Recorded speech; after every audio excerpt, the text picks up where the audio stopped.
William, I think it's tough. So first of all, I really want to thank you for inviting me. I consider this quite an honor.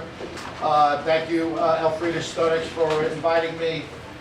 Board of Directors for the GHGA, even my friend John Gottscheer. So thank you, everyone. That's a tough act to follow, I think, with William. I know William 50 plus years. Yep. We went to grammar school together, German school together. I remember his grandfather well. I knew he was a great man, but I didn't know all of the background that William shared with us. And for me, it's a very touching thing because my parents were helped by his grandfather. So I thank him, thank his family. A little bit emotional for me. Yeah, I'm with you, right? But what a story. I'm just glad I was asked to speak about the relief, and to be honest with you, it's hard to talk about the relief without talking about Adolf Schauer. So I was a little bit concerned that there was going to be overlap. There's some in my presentation. I'm just glad that I'm pretty consistent with the facts that we'll a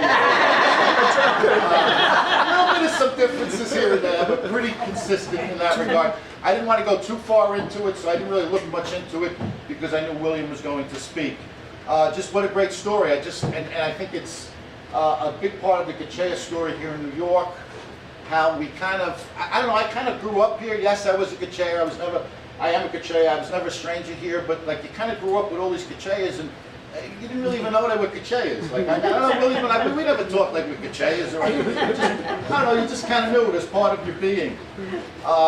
As Sonia mentioned, very small community, I guess getting smaller slowly, but I think we are still effective. Well, I just want to extend an invitation to William to join the bowling club because we need bowlers. And KUB. And all the clubs, Bill. All the clubs.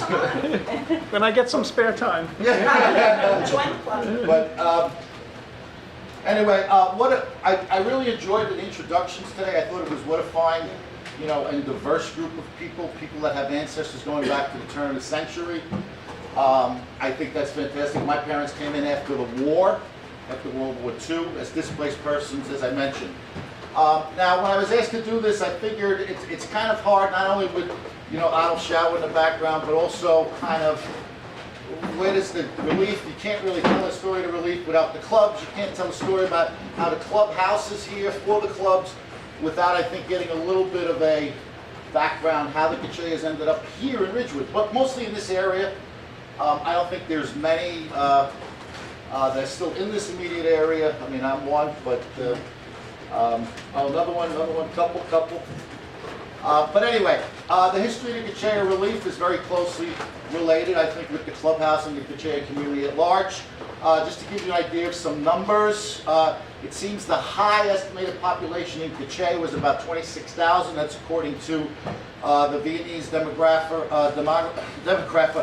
Karl Chernik. So he estimated that in the 1880s or late 1870s, that was a high population. So by the 1880s already, Gottscheers in ever-increasing numbers started settling in the Brooklyn area.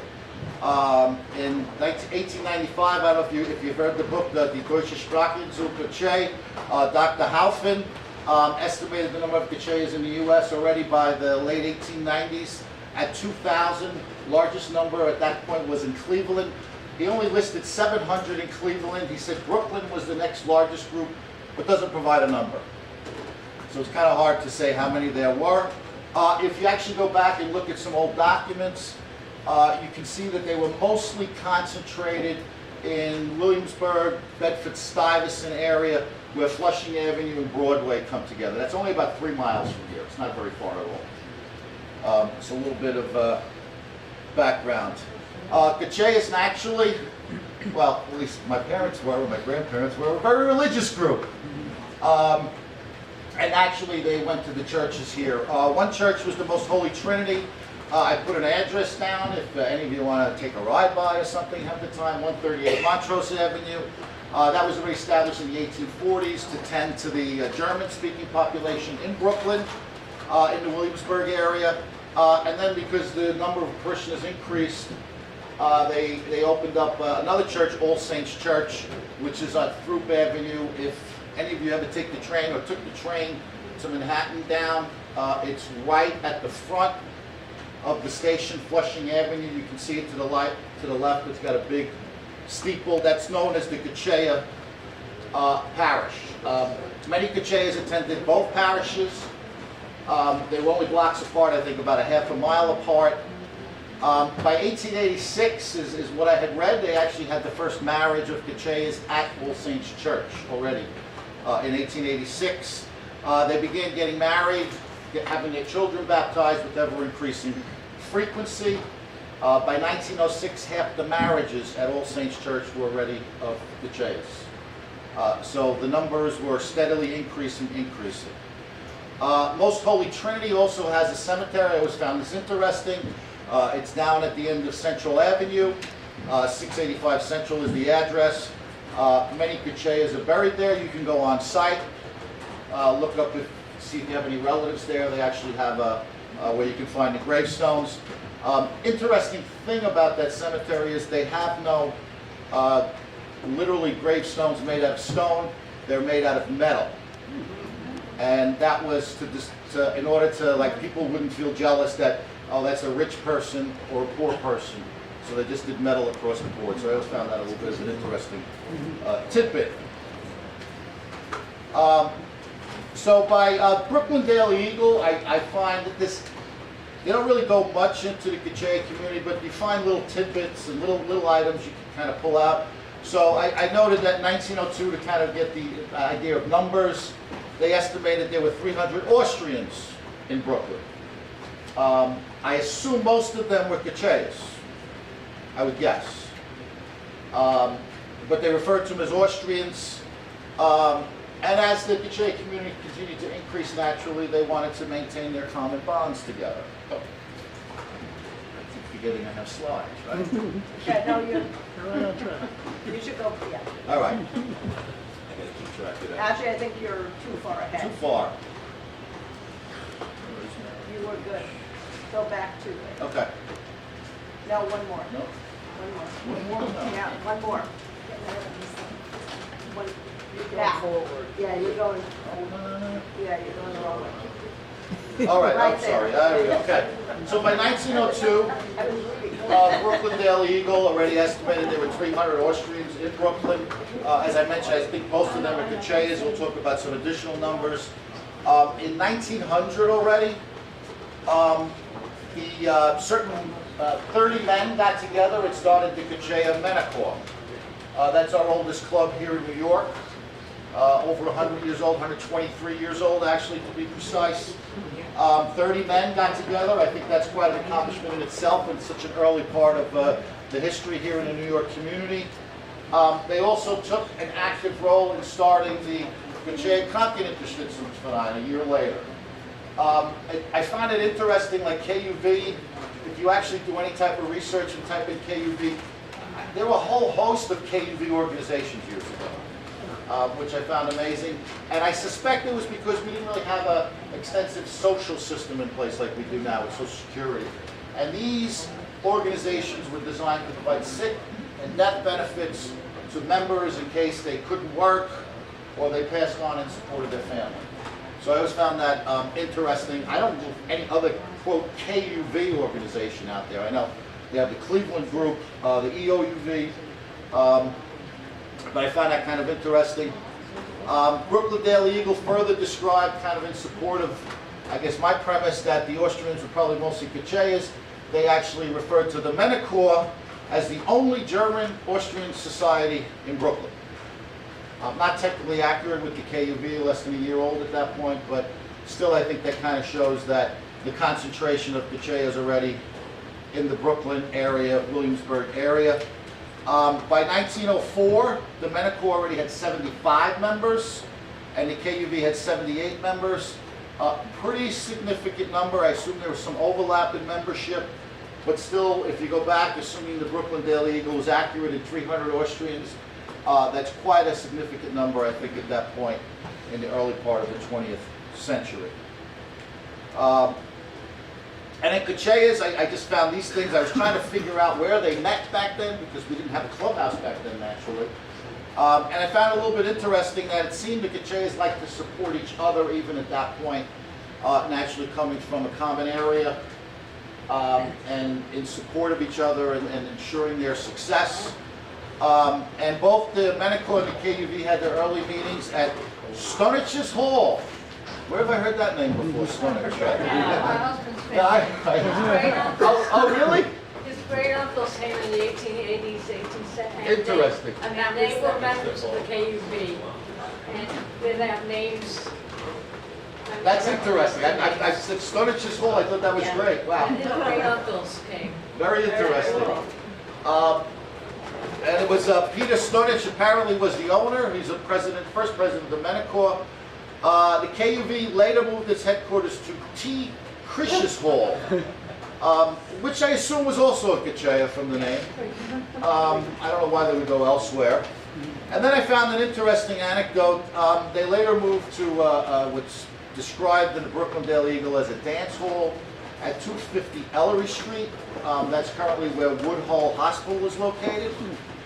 I tried to get a name of the place and I couldn't really find anything, but what I did come across was an arrest of one of the patrons in there. And it refers to him having assaulted the saloon keeper / owner, proprietor, whose name was John Cook, which I'm sure was a Gottscheer as well. So I thought that was interesting. Apparently the dispute was over this one patron who fought for the United States in the Spanish-American War, and they used to tease him at the bar, and he just got fed up and attacked the owner of the saloon. So I thought that was kind of interesting. But again, another Gottscheer. I think it's pretty interesting. Also, there was another, I also came across a reference to a Stonitch's piano shop. They actually had 3 stores down in that same area at one point. And apparently they did pianos and dulcimers, whatever that is. I'm not sure. Yeah, It's some type of- dulcimer. Okay. Yeah, I have a picture of a stone with dulcimer. Okay, interesting. What is that? What is it anyway? It's on a board and it has strings and you. Oh, okay. Interesting. And one of our members, she was very interested in dulcimers. Oh, interesting. I assume they were quite successful because there were 3 stores, so 3 locations. Already, I mean, think about it, I think that goes to the industriousness of the Gottscheer community, that, you know, even if they started coming in the 1880s, 20 years later, overcoming language difficulties, they were already proprietors of various dance halls, saloons, piano. I'm not sure if they manufactured pianos, repaired pianos, but I think that's quite a credit to the industrious nature of our ancestors and the Gottscheer community at large. And basically at that point then the Gottscheer immigration kind of continued pretty much unabated. If you ever read Dr. Petschauer's book, he estimates that there were 700 to 900 passports issued in the first half of 1914 to Gottscheers coming to the United States. So that's quite a significant number. You start thinking about, they come here, they have children, naturally the community is getting bigger and bigger. By World War I, I guess the immigration had been cut off. I'm not sure if it was a formal quota or whether or not it just kind of went down the tubes because of the war itself. But as the World War I came to an end in 1918, the Gottscheers here in the United States, same as I guess at the end of World War II, were concerned about their brethren over in Gottscheer and what happened to them and their safety and the uncertainty of Gottscheers being now in the middle of a Yugoslav nation. So they began to worry about the future. In December 1918, the KUV hosted a meeting that was attended by 500 people, which is quite a large number, at the Brooklyn Labor Lyceum. That's down here on Willoughby off of, well, I think now it's residential housing, but it was down on Willoughby off of Myrtle Avenue. And they talked about what they were going to do about the future of Gottscheer. At that point, they talked about maybe establishing some type of independent republic or an autonomous area independent of the Yugoslav nation. In March 1919, they had another meeting where they actually drafted a resolution, sent the resolution to their congressman. The congressman sent it on to the Secretary of State, and then it went on to the Paris Peace Conference, only to be never heard from again. So But that was the efforts here in the United States. Already they had a significant number, enough that they could gather together a petition and draft a resolution and send it on, at least for some type of consideration. By 1920, the Gottscheers leaving Gottscheer had slowed considerably. Again, not sure of the precise reasons why. But already by 1940s, as I mentioned, as the Gottscheers had children here, there was estimated conservatively to be 19,000 Gottscheers by the mid-40s. So certainly a large number, or an ever-growing number. So we talked about how they ended up down here in Lower Brooklyn, well, I should say Upper Brooklyn. And in the early 20th century, naturally, the city of New York was expanding, becoming more urbanized. And Ridgewood up here, I understand, was mostly farmland and picnic grounds back then in the early 1900s. So naturally, as the farm sold off, the builders came in, they built new housing. I guess pretty typical housing. If you go down to the corner over here on Linden Street, look down, those are 6-family row houses, for those of you who are not familiar with the area. If you go to the other corner gate, you look down, those are 4-family houses, frame houses. And that's pretty typical for the Ridgewood area. And the Gottscheers seem to have followed that housing along. They kind of moved up from Brooklyn into, closer to Queens than into Queens. So they moved up from Williamsburg into Ridgewood. Many I know have mentioned they grew up in Glendale, Little Village, Maspeth, etc. But Ridgewood seemed to have been a large concentration up here. And then during this period, naturally, there were many more clubs were organized. So I put a kind of a quick and dirty list together of the various Gottscheer clubs that call the clubhouse home. So we have a whole bunch of them, the Österreichische Männer Krankenunterstützungsverein, the Gottscheer Krankenunterstützungsverein from New York. That consisted of Gottscheers in Manhattan, even though they had the same name as the Brooklyn KUV. That there was a Gottscheer Damenchor, Gottscheer Central Holding Company, the home owns the property here, the Gottscheer Vereinigung, the Deutsche Gottscheer Gesamtverein, Gottscheer Relief, founded in 1945 after the war, the Gottscheer Bowling Club, the Rod and Gun Club, for those of you that are hunting inclined, Gottscheer Memorial Chapel, the Erste Gottscheer Tanzgruppe, and although they're not technically a Gottscheer club, Cozy Corner Fishing Club, they meet here regularly. So, but I include them. They support the clubhouse, they have an annual dance here, so I thought it was just appropriate to include. And I mentioned the Gottscheer Krankenunterstützungsverein from New York consisted of Gottscheers living in Manhattan. I guess they had difficulty traveling in to regularly attend meetings here in the Brooklyn and Queens area. They were since, I don't really know the history, they just seem to have disappeared. I don't know, no one seems to know. Sometime in the 50s they seem to have disappeared. The Damenchor also went out, went defunct in 1957. The other clubs are still active members of the Relief, except for the Cozy Corner Fishing Club. But the others remain active as part of the Relief. And it certainly, it wouldn't have existed for decades, many of these clubs, without a place to call home, right? The clubhouse. And I think the clubhouse, calling it the clubhouse, speaks volumes, right? It's not Gottscheer Hall. You walk outside, it's Gottscheer Hall. It's not Gottscheer Hall to the Gottscheers. It's a Gottscheer clubhouse. Clubhouse. Okay? And some people, people that don't know anything about Gottscheers, they go, oh, the clubhouse. What's the clubhouse? Gottscheer Hall. But I think that speaks volumes because every club has regular meetings here, and I think we're quite grateful for that. Place to call home, place to come to, interact with our fellow Gottscheers. Place for marriage. Place of marriage. Ceremonies. A lot of folks got married here. I think it just speaks volumes. So by the 20s already, there was a desire with these clubs kind of springing up to find a clubhouse. So the idea started at that point, over 100 years ago. And it was first proposed by Gottfried Tittmann. I remember him well. I remember when I was a kid, I said, boy, that guy's old. But, you know, now that I'm older, I wouldn't say that anymore. But he was one of the, I think, the first 20 members of the KUV, so he joined very early on.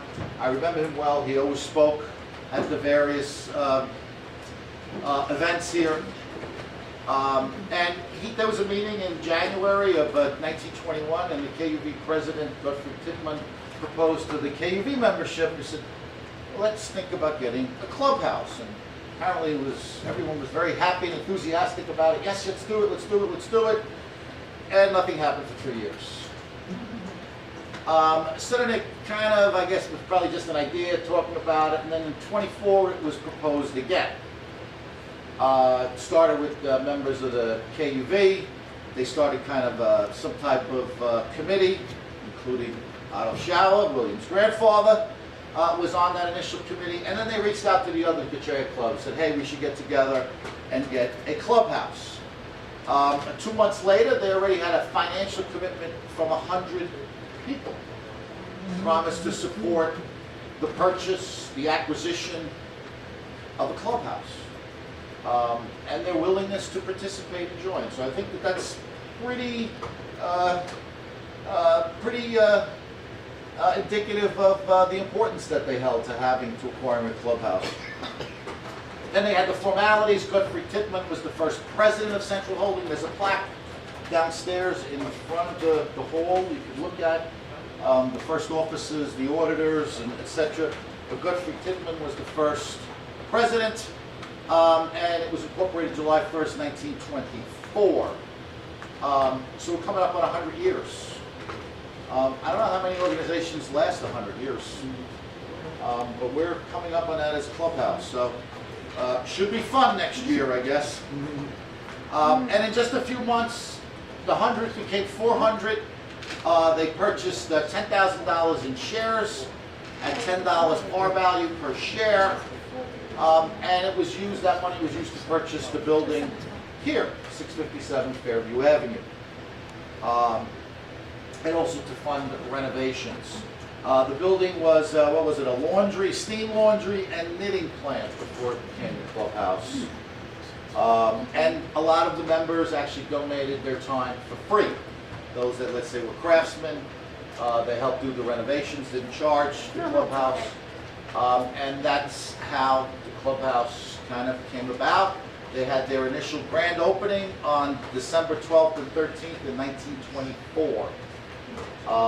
So it went pretty quickly if you think about it, from the idea first being hatched and then kind of rehatched. And within a year they had a building, they had renovated it, and they had a grand opening. I think that's just utterly amazing if you think about it, less than a year. In 28, they had a damage by a fire here in the building. It was speedily repaired. Then there was another renovation, not sure what really that entailed, in 1941. I spoke with Joe Musha, who's the president here at Central Holding, and he was like, renovation during the war? He said, how could that be? He said, I never heard of that, he told me.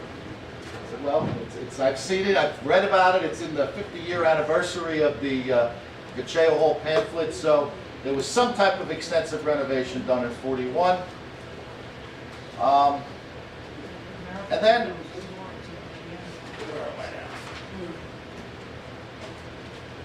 okay, and then after World War II, William talked about this extensively. Many Gottscheers found themselves homeless after the war, in camps, as the case may be. They started to come into the United States in large numbers, and the old clubhouse just wasn't big enough anymore to accommodate the large numbers.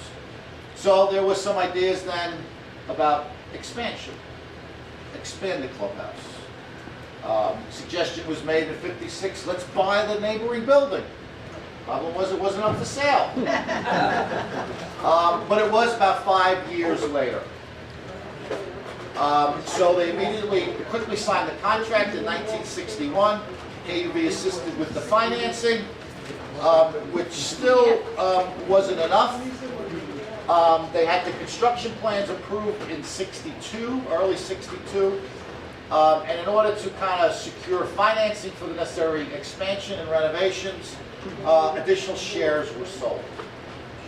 4,000 shares at a par value of $30 raised $120,000 to help with the repairs. The shares were completely sold out within 3 months, so that I think shows the level of enthusiasm from the community to purchase the shares. Now I've heard this secondhand that they literally set up a table outside here in front and sold the shares. I don't know if that's true or not, but that's what someone had told me. But in 3 months the shares were sold out. I also was told by one of the older members of the community that he remembers when they actually shut down the whole street to bring in a big steel beam for the renovations. So I think, I mean, if you think about the timing on a lot of this stuff, how quickly it happened is just amazing. We can't even agree at a KUV meeting sometimes on what we're going to eat. That's not because you agree. We always agree. But I think in typical Gottscheer fashion, business thrived here. I've heard people talk about, I think they had regular dances almost every Sunday, I think. So business must have been booming. And in 4 years, the clubhouse was debt-free, which is another thing I find absolutely amazing. Debt-free. In 4 years, so by 1966, they were debt-free. Now, this is what the clubhouse used to look like. Okay? I love that. And if you look, it's kind of the classic Stoops front door. 2 unknown folks in the window there. I'm not sure who they were. One's you, no? No. Not that old. But if you actually look here, if you look, the 2 windows kind of correspond to 2 of the windows downstairs. Yeah. But there's 3 windows downstairs. I love the door. Right? There's 3. Right, yeah. That's where the doorway is there. That's the 3rd window. That was part of the extensive renovations. And you can see it better here. Here's another older picture on the left. But on the right, you can see the alleyway. Yeah. That now is the front steps to come in here. Okay, so they expanded it. The doorway I mentioned is the window. And then we have a small meeting room in the front in the building next door. So it was expanded into there. And behind that is the kitchen. And then the hall downstairs is actually the backyard of the 2 buildings, the former backyard of the 2 buildings.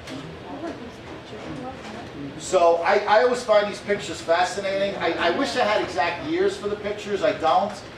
I guess you could say the one on the right is an older picture because it doesn't have the garage next door. You see the fence? Whereas the one on the left, you can see kind of on the right of the picture on the left, but in the right in that picture, you can see kind of the garage, which is still standing outside. So that must have been later, I would suspect, but I don't have. I guess these probably date back, these older pictures, to the 40s. I know the one on the left comes from the Gottscheer Gedenkbuch, which was published in 1947. So it's kind of all the same. Here I notice it says Gottscheer Clubhouse on like the awning there. And then here it says Gottscheer Hall above, so I guess they've had some changes made. But interesting, I always find those pictures. I love showing the pictures to people that haven't been here a long time. Even the older folks, the older Gottscheers that have been around, they remember the actual renovations. They get a kick out of looking at that. And then naturally, the Gottscheer Clubhouse played an important role in the relief. And they at least provided a meeting place to establish the Gottscheer Relief Association. William talked about this a lot, but many Gottscheers had relatives here in the United States as they were kind of displaced. Concern for their well-being grew. Communications had stopped between them actually due to the war environment. Rumors abounded. I found it amazing. I read an article. It talked about how they had heard there was a resettlement, the Gottscheers here in New York, but they weren't really sure of the details at that point. So rumors abounded. Nobody really knew what was happening. The Gottscheer, amazing. William filled in a lot of details that I didn't know, but it is just amazing to me how quickly they acted as a community led by Adolf Schauer. They immediately started. They already started in January '45 before the war was even over. They already were starting to talk about what type of effort was going to be needed to help the Gottscheers overseas. It seems the clubs, I suspect, it's probably not written as eloquently, but I suspect their corporate bylaws did not allow them to do, let's say, engage in this charitable effort, right? KUB was a sick and death benefit organization, for example. Reinhard was is a sick and death benefit organization. They probably were not allowed to engage in these charitable efforts, and so they couldn't, really act as individual clubs or even together. And they started setting up provisional committees to think about a relief effort already in January '45. They already held a meeting, as William mentioned, days after the World War II ended, literally. May 23rd, '45, they held their meeting here at the clubhouse. They had the various clubs join as initial members of the Gottscheer Relief. The clubs are listed here, included the KUV, the Gottscheer Männerchor, the Österreichische Männer Krankenunterstützungsverein, Gottscheer Damenchor, Gottscheer Central Holding, Gottscheer Vereinigung, and the Deutsche Gottscheer Gesangverein. Temporary slate of officers were elected. Adolf Schauer was the president. So certainly already mobilizing. Other clubs came in afterwards. I think like the bowling club, I think was probably not incorporated at that point, yes, or wasn't organized yet at that point. I guess the KUB folks from Manhattan, I guess, decided to come join and help their fellow countrymen. And Rod and Gun, I think, was about the same time. I think they organized about the 47, 48. So they joined the relief after, but still, this was a community-wide effort. They had regular meetings. I found it amazing. William talked about it, but I found a reference that they actually identified 11,000 displaced Gottscheers. That to me is some effort. Just to identify overseas. I just found that just absolutely amazing. They already started collecting money, clothing, but they had problems. I think William kind of filled in, like I mentioned, a lot of the details. But they had problems. One, no postal service to Europe at that point. Okay. State Department, William mentioned this, they really only licensed a few large organizations, mostly church organizations, to provide assistance at that point. It was supposed to be broad, right? You couldn't just target the Gottscheers. You had to target an entire nation to help. So it became very difficult. I guess they kind of probably even hit a roadblock of some sort at that point, I think. And just tremendous efforts on Mr. Schauer's part. I just can't say it enough. In March '46, the relief became an auxiliary unit of the Catholic War Relief Conference. They contributed $6,000 in the hope that somehow some of the Gottscheers would get some of that money. Couldn't target it yet. And then I guess they got some type of approval, and the relief was incorporated April 15, 1946, and was given the right to help the Gottscheers overseas. Previous plans that they had been talking about went into immediate effect. They had mass meetings, donations. The Gottscheer community was very, very generous. They had a clothing drive. They actually, I found this interesting too, that a trustee from each village was appointed to find out where these people were in order to provide assistance. William mentioned as well, they had a relief newsletter where they actually talked about kind of having folks reconnect. People that were lost, they couldn't find. I know my father at that point was looking for his family. His family was, I think in Graz, if I remember correctly, and he didn't know where they were, and it's like kind of a friend of a friend of a friend, and then that's how my father ended up in Graz after the war. So I'm sure this letter was an immense help on the part of the relief. The relief also worked with the care organizations, sent care packages costing $15,000. They followed up with 3,000 additional packages containing tons of clothing, powdered milk, and eggs. I don't know how they shipped eggs, but this is what I read. But the funny thing about that, I also read a reference that they said that there was the Gottscheers here in New York and the United States. I don't want to ignore Cleveland because they were instrumental as well. Were so generous that the Gottscheers that were displaced were dressed better than the native Austrians. I don't know how true that is, but that was a reference I had read. So, but certainly the generosity of the community. Talked about our annual Volksfest. The member clubs actually also contributed their income. As they earned income in this period of time, they donated that to the relief efforts to help the Gottscheers. They needed additional funding, naturally. The Volksfest, as William mentioned, great financial success in Franklin Square. We have it again Sunday for the 75th anniversary. Wow. No, it's not a 75th annual, right?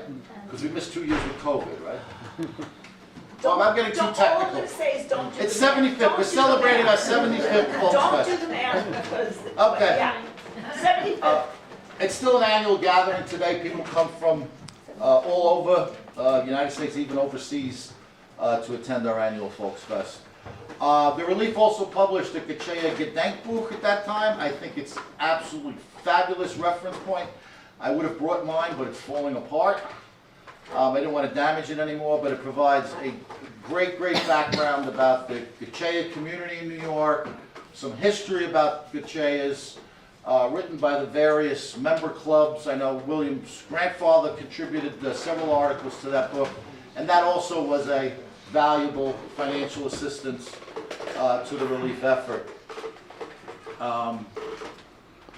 Let's see what else. Oh, and William kind of, I put some numbers to this. Yes, you know, the Gottscheers at that point, many of them were still in camps, right? They didn't really, work. I guess they're just kind of waiting, right? I mean, what a disheartening existence that must have been at that point. And opportunities were quite limited to come to the U.S. I think William talked about this as well. There actually was a 2-year immigration quota, limiting admission to 23,000 ethnic German refugees out of an estimated 11 million refugees at the time, and that's nothing. Not even a fraction of 1%. They only admitted 10,400 over the period of time. William said 2,000 of them were Gottscheers. And I think that goes to a lot of the efforts that Mr. Schauer took on behalf of the Gottscheer community.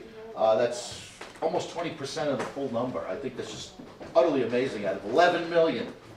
And certainly a large number of Gottscheers in proportion. And then I mentioned just briefly, William filled in the details that his grandfather did a lot of work behind the scenes, holding discussions with our politicians. Eventually was successful in having the restrictions lifted. President Truman amended the Displaced Persons Act of '48, eliminated discrimination in immigration. It did require the Gottscheers to have assurances of housing and employment, which was provided by Gottscheer businessmen, typically, not exclusively. My father, I know, came in with his uncle. My grandfather's brother was here already. My mother also came in with my other grandfather's brother, who had a small delicatessen and candy store down here in, I guess, Flatbush neighborhood. They would sponsor them. My father was always, I had to have a job, and if I couldn't work, my uncle had to take care of me. And that's true. He talked about that often. That's how it was. And I'm sure many of you, your parents and relatives, had the same situation where they came in, if they had come in after World War II. Largest number of Gottscheers seem to have peaked in '52. I think William gave some of the detailed background behind that. In '53 and subsequent years, it was smaller numbers. Although I do note that in '56, a lot seem to have come in '56. I'm not really sure why. I know one or two of you talked about immigrating here in 1956. I know my cousin came, and his family, my aunt and my uncle, they came in '56 as well. I think most, though, came around 50, 51, 52, from what I've just personally observed. I haven't really taken a formal study of that. And then the Relief today basically serves as the umbrella organization for all the Gottscheer clubs in New York, coordinates a unified effort to work together as an entire New York community. There's power in numbers. And continuing to ensure that the clubs work closely together. Some of the things that Relief do, and I'll let Sonia chime in if I missed anything, continues to coordinate our annual Gottscheer Volksfest, getting volunteers in place, various clubs to participate. That's held in Franklin Square. It has an annual Christmas dinner for members of the relief, and also has an annual Gottscheer Community, which is directed by Albert Belay. Talks about Christmas traditions in the traditional Gottscheer dialect. Poems and songs from Gottscheer are presented. It's usually a well-attended event, and the seniors get a free bottle of wine. So can't wait. 70 and over. I was going to say I can't wait to get to that age. You have a ways to go, right? And the relief also takes a central, role in planning our trips to the annual Gottscheer Treffens, which are throughout the country, whether it's in Kitchener or Cleveland. If they're here in New York, the relief works closely with the with Central Holding to kind of organize the event, as they've done this year again as well. It secures bus transportation to New York City for our annual Stuyven Parade, where we march as a group in the Stuyven Parade. And I think in one of their nicer interest in the Gottscheer community for our elderly and the disabled, they prepare packages. Elfrida Huffele typically takes the lead on that on behalf of the relief. Put together a package of cookies and candy and whatnot, and I know it brightens up the day of many of our fellow Gottscheers that maybe are limited in their ability to get out of the house. And I know some specific people that are very happy to get that package every year. The current president is Sonia Yudan Kolesha. And did I miss anything, Sonia? We just try to stay very relevant, not only to the Gottscheer clubs, but the community. So, you know, we also were thinking outside the box and trying to get the younger Gottscheers to stay and be involved and stay involved. So we went to a baseball game. We had Gottscheer night at the Mets last year in October. We are planning on going to a NASCAR race coming up in July now. How many people went to the game? 60. John, you were there, I John. videotaped it. Yes, yeah. you did. It's on YouTube. 60 Gottscheers come out to Gottscheer night, and that's what we're up on the video screen. A number of us, Reinhard included, we are actually planning, we're not saying that we're hosting, but we are coordinating and planning a trip to Gottscheer in October. We're super excited to be able to go back home to see where our heritage really is. Gets me emotional. And yeah, I mean, we're only going to move forward if this generation and the younger generation, so I'm so pleased to see so many younger Gottscheers here with us this weekend. It's up to them to move us forward, to keep us connected and to keep moving forward. So, Reinhard, you did a great job.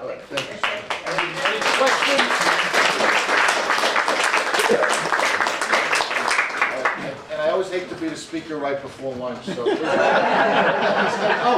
one last thing. No questions. I did send my PowerPoint slides, for those of you that are interested, to Elizabeth Nick, so I assume she's going to post it, I don't know, on the website or? No, it'll probably go into the repatriate. Okay, And so if you remember, okay. just one Very second. good, thank you. 1 second.